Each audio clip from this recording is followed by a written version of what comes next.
Ghost That Scared My Mama by Van. This happened back when I was a child, at an army quarter, courtesy of my late father, who was the commandant of a battalion of troops.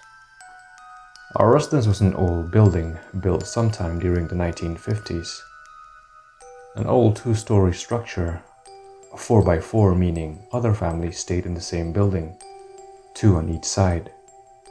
The layout being the same for one side and mirror duplicates for the other two, each separated by a huge balcony at the top and garage at the bottom.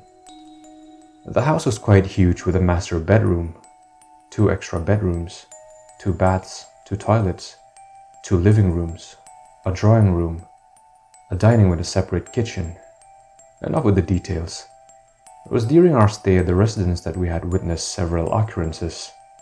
Each of the four main rooms had chimneys in them. The army would supply us with coal in order to better compensate with the harsh winters of the region. The first of the occurrence via these chimneys, as we'd hear slight whispers coming through them, but not audible enough to make out what was being said. My parents made nothing of it at first, saying it was merely the other family who resided below us, as their chimneys ran along our walls to the roof. However, their speculation would soon change, as the family were out on a vacation during the holidays, and the whispers still persisted. As my parents were devout Christians, they'd say otherwise. Soon enough, the whispers started to fade out, and we no longer paid no heed to them. However, the house seemed to have other sinister plans. We started witnessing other occurrences and happenings. The house had a tin roof with tile ceilings for insulation. We'd start hearing noise yet again, but now coming from the ceiling above the room shared by me and my sister. The noises were often subtle, sounding almost like sacks being pulled across the surface, or someone crawling. As there was no way to investigate due to the lack of openings, we'd assume it to be birds who happened to have found refuge and built nests along the roofs, or maybe mice just stealing their eggs. Far-fetched, but better than thinking otherwise. However, our theory was soon shoved off when a repair crew was summoned to fix the roof because of leaks over certain parts. Me and my sister would often climb up to the roof via a maintenance ladder for the panoramic view, and best known to our parents, of course. Out of curiosity, we did the same during the repairs. This time, however, we were accompanied by Mom and our cousin along with our orderlies. With the tin roof being removed, everyone seemed baffled, as there was hardly any traces of an infestation, let alone drag marks, except for a little piece of what seemed like a small blanket. Shortly after, we started hearing noises coming from the kitchen. The sounds likely that of cutleries being toppled around on top of the furnace cooktop, but no one was around. However, whenever we'd inspect, we'd find no traces as to the cause of the sounds. But oddly enough, whenever we were in the kitchen, we'd sense an eerie presence.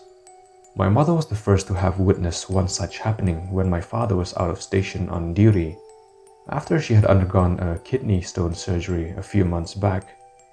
Her routine medication order required her to take her medicines at specific hours, 2 a.m. being the last. She'd often take it along with a light snack and a cup of hot drink. On one such occasion, when she was up and about preparing herself a drink in the kitchen, she felt what seemed like a warm breath on the back of her neck. She turned around to see no one.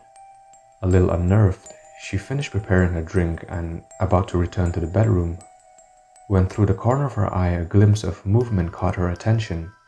Once again she looked around to see if it was maybe the cat that must have woken up, trying her best to make sense of it. As she closed the kitchen door, she saw a reflection of a dark figure at the corner of the room through the reflective glass panel of the kitchen door. Terrified at the sight, she dropped her glass and screamed out in fear. Startled by the noise, we woke up and rushed to see what was wrong, while the orderlies rushed in from their quarters and immediately tended to my mother, who was now on the floor. After she had composed herself, she told us about what has happened. Seeing that one of the dining room windows was slightly open, one of the orderly immediately rushed outside, checking every corner of the house for any signs of burglary, but to no avail. The windows had narrow gaps and were perfectly aligned with the orderly's quarter. all the more making it unlikely for someone to have escaped without creating commotion, let alone in haste.